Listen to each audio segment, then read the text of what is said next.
On-grid சோலாரோட cost என்ன அப்படின்னு கேட்டிருக்காங்க.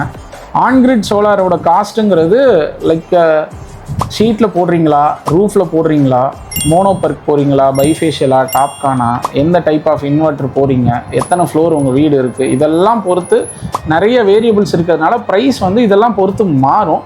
பட் ஆவரேஜாக நான் ஒர்க் அவுட் பண்ணி சொல்லிகிட்டு இருக்க ப்ரைஸ் வேணால் நான் சொல்கிறேன். நான் 1 கிலோவாட் ஆன்கிரிட் சோலாரு தமிழ்நாடு ஃபுல்லாக ப்ராஜெக்ட் பண்ணுறது நாங்கள் 75,000 பண்ணி கொடுத்துட்ருக்கோம். அது பார்த்தீங்கன்னா உங்களுக்கு 1 kVA மைக்ரோ இன்வெர்ட்டர் போட்டு ஆன்கிரிட் பண்ணி கொடுத்துருவோம். இதுக்கு சப்சிடி 30,000 வந்துடும்.